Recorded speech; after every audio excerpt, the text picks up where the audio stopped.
Next हम करेंगे बेटा group two elements. Group two elements are also known as alkaline earth metals. ये मैंने आपको फर्स्ट लेक्चर में बताया था कि जो एस ब्लॉक एलिमेंट्स है they are divided into two groups, group one and group two elements. तो कौन कौन से एलिमेंट्स आते हैं इसमें? Beryllium, magnesium, calcium, strontium, barium and radium. Atomic number क्या है? बेरिलियम का 4 है, मैग्नीशियम का 12, कैल्शियम का 20, 38, 56 एंड 88। रेडियम का 88 एटॉमिक नंबर है। इलेक्ट्रॉनिक कन्फिगरेशन की बात करें तो बेरिलियम का electronic configuration is 1s2 2s2, magnesium का 1s2 2s2 2p6 3s2, calcium का 1s2 2s2 2p6 3s2 3p6 4s2। और आप ऐसे भी लिख सकते हो helium 2s2, neon 3s2, argon 4s2, krypton 5s2, xenon 6s2, radon 7s2। ये जो एलिमेंट्स हैं इनका जो जनरल इलेक्ट्रॉनिक कन्फिगरेशन होता है वो होता है NS2, नोबल गैस NS2, क्योंकि 2 इलेक्ट्रॉन निकलने के बाद they will acquire noble gas configuration. Next हम अकरेंस की बात करते हैं। Alkali earth metals do not occur in free state, it occur as magnesium carbonate, magnesite के फॉर्म में मिलते हैं, ठीक है, डोलोमाइट के फॉर्म में मिलते हैं। जैसे जो मैग्नीशियम है वो मैग्नेसाइट के फॉर्म में मिलेगा, डोलोमाइट के फॉर्म में, कार्नलाइट के फॉर्म में, एप्सम सॉल्ट के फॉर्म में एंड ब्रूसाइट के फॉर्म में। इनके जो फॉर्मूलेज हैं मैग्नेसाइट का MgCO3, डोलोमाइट का CaCO3 MgCO3, कार्नलाइट का MgCl2 KCl 6 water, Epsom salt का MgSO4 7 वाटर एंड ब्रूसाइट का MgOH का ट्वाइस। नेक्स्ट है जो कैल्शियम है वो किस फॉर्म में मिलता है? कार्बोनेट्स की फॉर्म में मिलता है। For example dolomites, chalk, limestone and marble, ठीक है। तो ये कार्बोनेट्स की फॉर्म है। इन फॉर्म में जो कैल्शियम मिलेगा। सल्फेट की फॉर्म में भी कैल्शियम मिलता है, जैसे जिप्सम, CaSO4 2 वाटर, और फॉस्फेट की फॉर्म में भी कैल्शियम मिलता है Ca3PO4 का ट्वाइस। जो बेरियम है और स्ट्रोंशियम है, बेरियम और स्ट्रोंशियम, बेरियम मिलता है सल्फेट की फॉर्म में और स्ट्रोंशियम मिलता है कार्बोनेट की फॉर्म में। BSO4 जिसको बेरिट्स बोलते हैं एंड SrCO3 जिसको हम स्ट्रोंशनाइट बोलते हैं। तो जो स्ट्रोंशियम है वो कार्बोनेट की फॉर्म में मिलता है, बेरियम सल्फेट की फॉर्म में मिलता है। देन फिजिकल प्रॉपर्टीज़ की बात करते हैं हम। तो सिल्वरी वाइट मेटल्स होते हैं ये, they are harder than alkali metals, ठीक है। एल्कली मेटल से थोड़े से हार्ड होते हैं ये। रीज़न ये होता है कि बिकॉज इनके पास 2 वैलेंस इलेक्ट्रॉन है, ठीक है, because they have more stronger metallic bond than alkali metals. दूसरा रीज़न ये है कि दे आर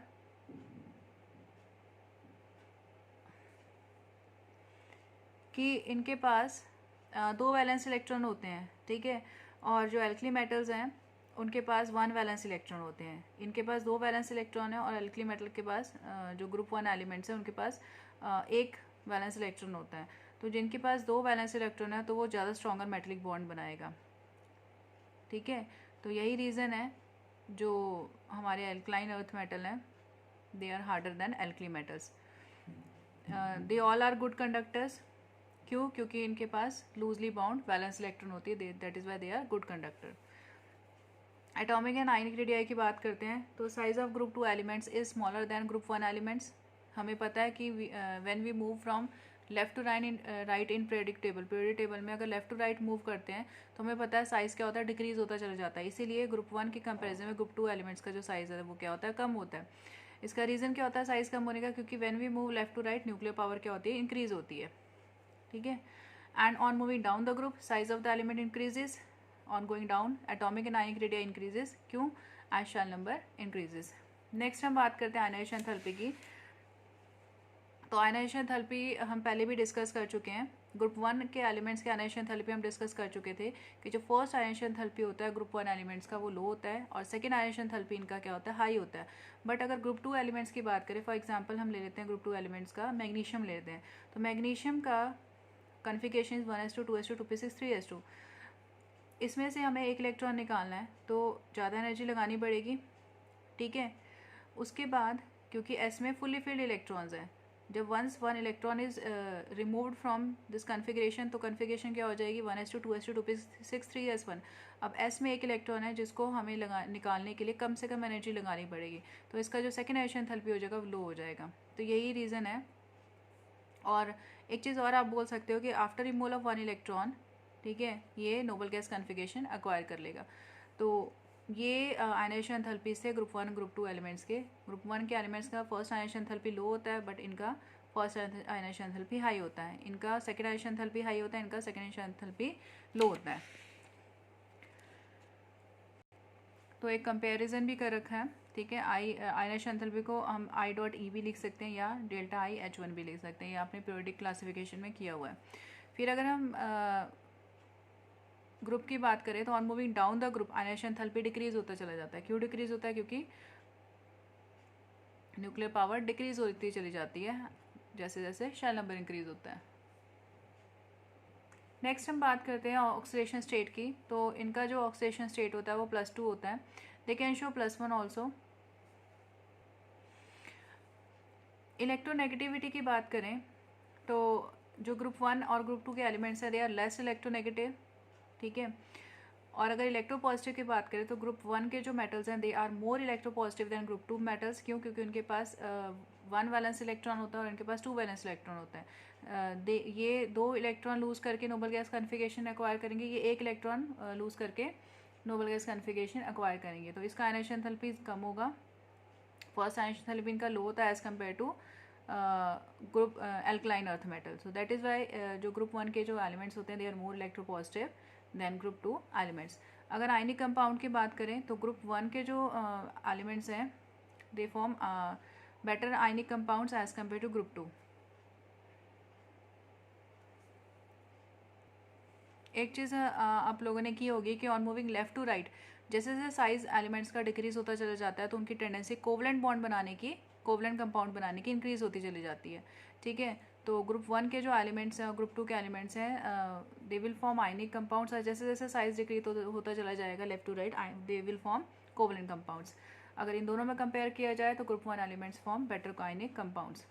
फिर नेक्स्ट हम बात करते हैं रिड्यूसिंग नेचर की। तो रिड्यूसिंग नेचर सबसे अच्छा ग्रुप 1 एलिमेंट्स का होता है, ठीक है। रिड्यूसिंग नेचर हम यहाँ पे रिवील करेंगे विद इलेक्ट्रॉन गिविंग नेचर। तो ग्रुप 1 के एलिमेंट जल्दी इलेक्ट्रॉन रिलीज करते हैं तो they are good reducing, they are showing good reducing nature as compare to group 2 elements. Flame colouration की बात करते हैं, they also impart colour when introduce in flame. Beryllium जो है, बेरिलियम और मैग्नीशियम की बात करें तो these 2 element will not impart any colour, ठीक है। बेरिलियम और मैग्नीशियम कोई कलर इम्पार्ट नहीं करते फ्लेम में, लेकिन calcium, strontium, barium colour impart करते हैं। कैल्शियम जो है brick colour red colour impart करेगा, strontium crimson and barium green colour impart करेगा। Why these 2 are not imparting any colour to flame? तो इसका रीज़न ये है कि दोनों का साइज स्मॉल है। इनमें से इलेक्ट्रॉन को निकालने के लिए बहुत ज़्यादा एनर्जी चाहिए, very high ionisation enthalpy is required to remove their electron. जब हम फ्लेम के पास लेके जाते हैं तो इतनी जो एनर्जी है to remove the electron from the valence shell, वो एनर्जी फ्लेम में नहीं होती। जितनी एनर्जी चाहिए होती है इनके इलेक्ट्रॉन्स को नॉकआउट करने के लिए उतनी एनर्जी फ्लेम के पास नहीं होती। तो यही रीज़न है कि इलेक्ट्रॉन्स फिर नॉकआउट नहीं होते, एक्साइटेड लेवल्स में नहीं जाते और कलर इम्पार्ट नहीं करते। नेक्स्ट हम करेंगे compounds of alkaline earth metals. Alkaline earth metals के कौन कौन से कंपाउंड्स होते हैं?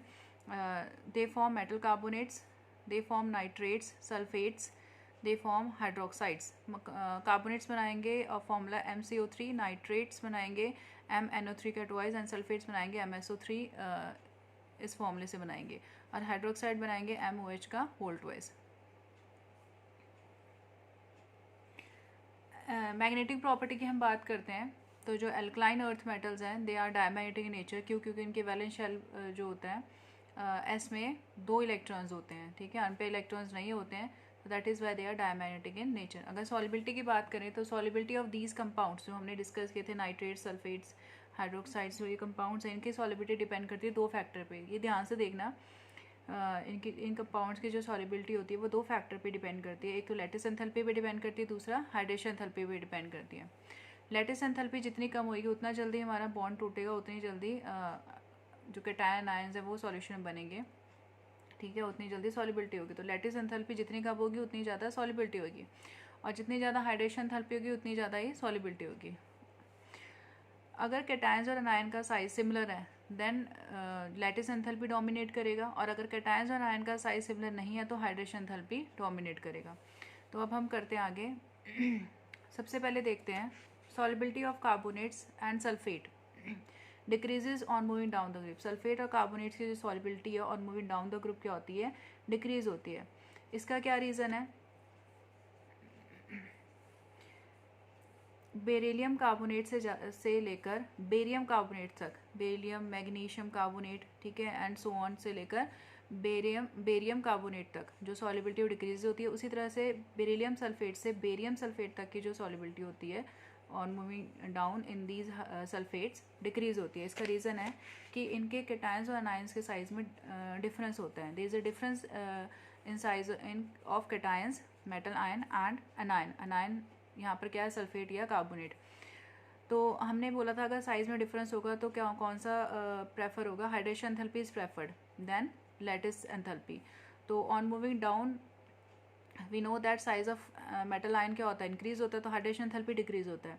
If hydration enthalpy is decreasing then what would happen, solubility क्या हो जाएगी, डिक्रीज हो जाएगी on moving down the group. फिर नेक्स्ट है हाइड्रोक्साइड की बात करें तो जो सॉल्युबिलिटी है हाइड्रोक्साइड की वो क्या होएगी, on moving down the group increase होएगी। अब ये क्यों हो रहा है, क्योंकि जो मेटल आयन और हाइड्रोक्साइड आयन का जो साइज़ है, कैटायन और आयन का जो साइज़ है वो क्या है, ऑलमोस्ट कंपेरेबल साइज़ होता है। तो जब कंपेरेबल साइज़ है कैटायन आयन का तो कौन सा हम प्रेफर करते हैं, we prefer hydration enthalpy, we prefer sorry hydration enthalpy नहीं, लैटिस एंथैल्पी। मैंने ऊपर बताया था ना अभी आपको कि अगर size of cation ions are similar then prefer lattice enthalpy. तो lattice enthalpy on moving down the group क्या होता है, on moving down the group lattice enthalpy कम हो जाता है क्योंकि बॉन्ड स्ट्रेंथ वीक होती है, जल्दी बॉन्ड टूट जाता है। तो on moving down the group lattice enthalpy decreases, और जितना जल्दी बॉन्ड टूटेगा उतना ही जल्दी जो कैटायंस एंड आयंस है वो उनकी सॉल्युबिलिटी बढ़ जाएगी वाटर में, ठीक है। तो यही रीज़न है जो मेटल हाइड्रोक्साइड की जो सॉल्युबिलिटी होती है वो इंक्रीज करती है, because lattice enthalpy decreases on moving down the group. तो ये वाला ऑर्डर फॉलो होगा कि अगर सॉल्युबिलिटी की बात करें तो barium hydroxide is more soluble as compare to other hydroxide, ठीक है। क्यों, लैटिस एंथैल्पी क्या हो रहा है, डिक्रीज हो रहा है, इसके बॉन्ड जल्दी टूट जाएंगे, बेरियम हाइड्रोक्साइड के बॉन्ड जल्दी टूट जाएंगे, ठीक है। तो यही रीज़न है कि solubility increases on moving down in hydroxide. Next हम बात करते हैं जैसे हमने अल्कली मेटल्स की लिक्विड अमोनिया में डिस्कस किया था कि अल्कली मेटल्स जब लिक्विड अमोनिया में डिजॉल्व होते हैं तो ब्लू कलर का सॉल्यूशन अपीयर होता है बिकॉज ऑफ अनपेयर इलेक्ट्रॉन्स, ठीक है। तो यही सेम रीज़न इसमें भी है कि अल्कलाइन अर्थ मेटल को डिजॉल्व करेंगे लिक्विड अमोनिया में तो ब्लू ब्लैक कलर अपीयर होगा, ठीक है, बिकॉज ऑफ हम्यूनेटेड इलेक्ट्रॉन्स, ठीक है। सेम रीज़न है यहाँ पर। फिर नेक्स्ट हम बात करते हैं यूजेस। अगर हम बात करें यूजेस की तो beryllium is used for manufacture of alloys, ठीक है। कॉपर और बेरिलियम का अलॉय होता है which is used for making high strength springs. Beryllium का यूज़ फर्दर होता है, it is use for making windows for X-ray tubes. Magnesium का यूज़ होता है अलॉय बनाने में with aluminium, zinc, manganese and tin के साथ। जो मैग्नीशियम एल्यूमिनियम का अलॉय है it is used for aircraft construction. क्यों, क्योंकि जो मैग्नीशियम अलॉय जो होता है, मैग्नीशियम एल्यूमिनियम का जो अलॉय होता है वो उसका जो मास होता है वो लाइट होता है, ठीक है। फिर नेक्स्ट है मैग्नीशियम का फर्दर यूज है, it is use in bulbs, bombs and signals. Magnesium hydroxide और मिल्क ऑफ मैग्नीशिया भी बोलते हैं इसको, which is use as an antacids, आपने पहले भी पढ़ा हुआ है इसको। कैल्शियम का यूज़ एक्सट्रैक्शन में करते हैं, एक्सट्रैक्शन ऑफ मेटल्स में कैल्शियम का यूज़ करते हैं। रेडियम जो होता है, radium is radio active elements, it is use in radiotherapy for treatment of cancer. Next हम बात करते हैं सॉल्ट्स ऑफ ऑक्सो एसिड्स की। जो अल्कलाइन अर्थ मेटल्स है they form salts of oxo acids और फॉर्मूला MsO4, MCO3, MnO3 का twice. इस फॉर्मूले पे बेस्ड वो सॉल्ट्स ऑफ ऑक्सो एसिड्स बनाते हैं। हलाइड्स भी बनाते हैं, they react with halogen to form MX2। M क्या हो सकता है, बेरिलियम से लेकर बेरियम तो कोई भी एलिमेंट हो सकता है। ऑल हलाइड्स आर आयनिक, सारे जो हलाइड्स होते हैं they are ionic except beryllium halides. Beryllium जो हलाइड्स होते हैं, बेरिलियम के जो हलाइड्स होते हैं they are covalent in nature, बाकी सारे जो एलिमेंट्स के हलाइड्स हैं they are ionic in nature. Next है स्ट्रक्चर BeCl2। बेरिलियम क्लोराइड का स्ट्रक्चर हम देखेंगे। अगर सॉलिड स्टेट में है तो इसका जो स्ट्रक्चर होता है वो चेन की फॉर्म में होता है, ठीक है। और वो चेन स्ट्रक्चर कैसे बनता है, वो इस फॉर्म में स्ट्रक्चर फॉर्म होता है। और ये स्ट्रक्चर कैसे बना है हमें पता है। जो बेरिलियम क्लोराइड है उस पर जो बेरिलियम है उसमें इलेक्ट्रॉन की डेफिशिएंसी होती है। इसके चारों तरफ कितने वैलेंस इलेक्ट्रॉन है, जब BeCl2 बनता है तो इसके चारों तरफ 2 4 इलेक्ट्रॉन्स हैं इसके चारों तरफ, ठीक है। तो यहाँ पे डेफिशिएंसी है इलेक्ट्रॉन्स की, ऑक्टेट रूल फॉलो नहीं कर रहा है। तो अगर दूसरा जो बेरिलियम क्लोराइड होगा, ठीक है, जब ये इसके पास आएगा तो क्लोरीन ऑफ दिस BeCl2 अपना इलेक्ट्रॉन इसको डोनेट कर देगा और इसके साथ कोऑर्डिनेट बॉन्ड बनाएगा। सो दिस इज़ हाउ ये चेन फॉर्म होती रहेगी। सॉलिड स्टेट में ये चेन लाइक स्ट्रक्चर बनती चली जाती है। लेकिन वेपर फॉर्म में, in vapour face BeCl2 forms chloro bridge structure बनाता है, ठीक है। जैसे फॉर एग्जांपल BeCl2 दो कंपाउंड है। ये वाला क्लोरीन इस बेरिलियम को इलेक्ट्रॉन डोनेट करेगा, ये वाला क्लोरीन इस बेरिलियम को इलेक्ट्रॉन डोनेट करके कोऑर्डिनेट बॉन्ड बनाएगा और ये ब्रिज स्ट्रक्चर बनेगा। इसको बोलते हैं क्लोरो ब्रिज स्ट्रक्चर। क्लोरीन जो है वो एक ब्रिज का काम कर रहा है इस स्ट्रक्चर में। फिर नेक्स्ट हम करते हैं fluorides of alkaline earth metals are less soluble as compare to halides. इनके जो फ्लोराइड्स होते हैं, ठीक है, एल्कलाइन अर्थ मेटल के जो फ्लोराइड्स हैं they are less soluble as come to halides. तो इसका रीज़न ये है कि जो फ्लोराइड्स होते हैं, ठीक है, वो फ्लोरीन के साथ बॉन्डिंग करके बनते हैं। तो हमें पता है जो फ्लोरीन का साइज स्मॉल होता है तो वो एल्कलाइन अर्थ मेटल के साथ जब रिएक्ट करते they form very strong bond. तो इसीलिए उनको तोड़ने के लिए ज़्यादा एनर्जी चाहिए। तो high lattice enthalpy is required which make it less soluble. अगर बॉन्ड स्ट्रेंथ वीक होगी तो लैटिस एंथैल्पी भी क्या होगी, वीक होएगी। अगर बॉन्ड स्ट्रॉन्ग है तो लैटिस एंथैल्पी क्या होएगी, हाई हो जाएगी। नेक्स्ट है anomalous behaviour of beryllium. Beryllium जो है वो बाकी अपने ग्रुप से थोड़ा डिफरेंट बिहेवियर शो करता है। फॉर एग्जांपल इसका साइज स्मॉल होता है, हाई इलेक्ट्रोनेगेटिव होता है, बाकी सारे इतने इलेक्ट्रोनेगेटिव नहीं होते, बट उनके कंपैरिजन में ये इलेक्ट्रोनेगेटिव होता है ज़्यादा।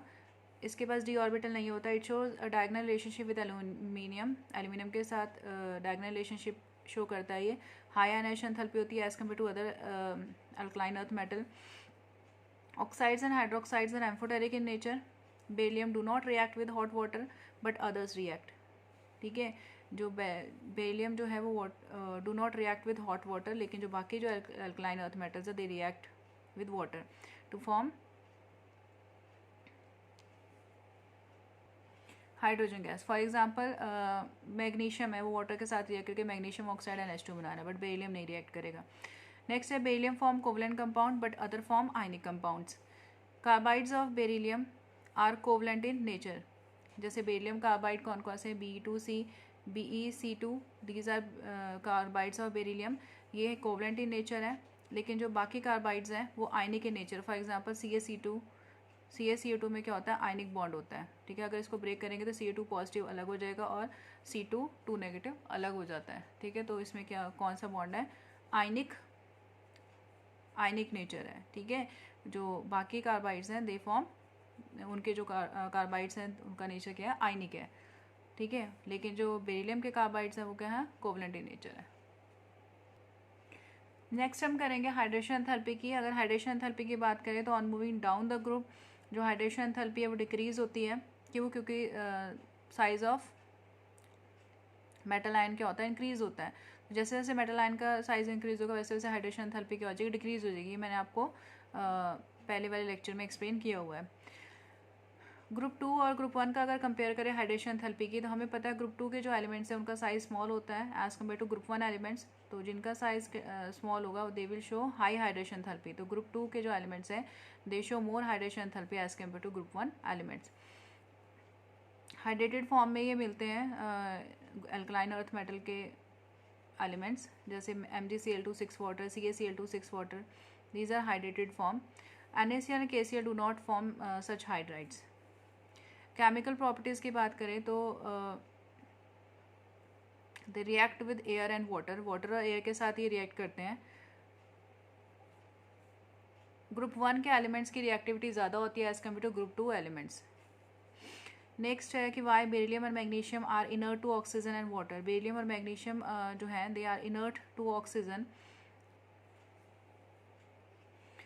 इनर्ट टू ऑक्सीजन का मतलब ये है कि जब ये ऑक्सीजन के साथ रिएक्ट करेंगे, एयर में ऑक्सीजन होता है, उसके साथ रिएक्ट करके ऑक्साइड की लेयर बना लेते हैं अपने चारों तरफ, जिसकी वजह से ये फर्दर रिएक्ट नहीं कर पाते। ठीक है, सेम बेरिलियम और मैग्नीशियम दोनों के साथ यही होता है कि once they form oxide layer, ठीक है, on their surface, they can not further react, so that is why they are inert.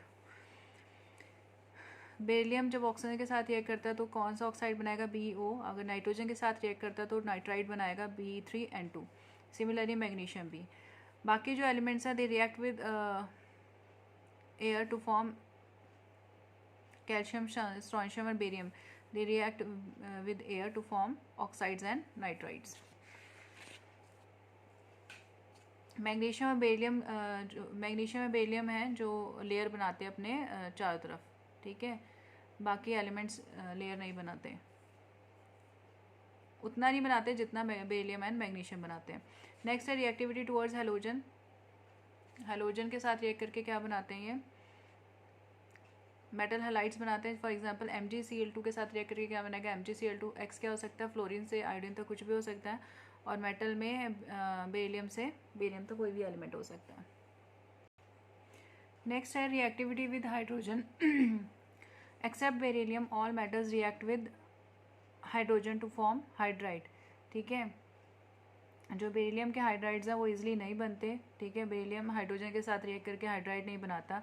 बाकी सारे जो एलिमेंट्स हैं they of group 2 elements they react with hydrogen to form hydride easily of MH2। अगर beryllium का hydride बनाना है तो हमें क्या करना पड़ेगा कि बेरिलियम क्लोराइड इनडायरेक्टली हम बना सकते हैं। बेरिलियम का हाइड्राइड हाइड्रोजन के साथ रिएक्ट करके नहीं बनता है, तो indirectly how we can prepare when beryllium chloride react with lithium aluminium hydride, तो हमें क्या मिलेगा, बेरिलियम हाइड्राइड बनेगा along with lithium chloride and aluminium chloride. फिर नेक्स्ट इज की reactivity with acids. Alkaline earth metals react with HCl to form MCl2 plus hydrogen gas. Hydrogen gas release होती है। Reducing nature की बात करें तो group 1 elements alkaline earth metals are strong reducing agents. इनकी जो reducing nature होता है वो किस पे डिपेंड करता है, इलेक्ट्रोड पोटेंशियल पे। इलेक्ट्रोड पोटेंशियल मैंने फर्स्ट सेकंड लेक्चर में डिस्कस किया हुआ। इलेक्ट्रोड पोटेंशियल, जो बेरिलियम होता है उसका हाइड्रेशन एंथैल्पी ज़्यादा होता है, जिसकी वजह से इलेक्ट्रोड पोटेंशियल ज़्यादा नेगेटिव होगा, और इलेक्ट्रोड पोटेंशियल जितना ज़्यादा नेगेटिव होगा उतना ही ज़्यादा उसका रिड्यूसिंग नेचर होगा। तो दैट इज़ वाई बेरिलियम का रिड्यूसिंग नेचर ज़्यादा होता है, because it's hydration enthalpy is more.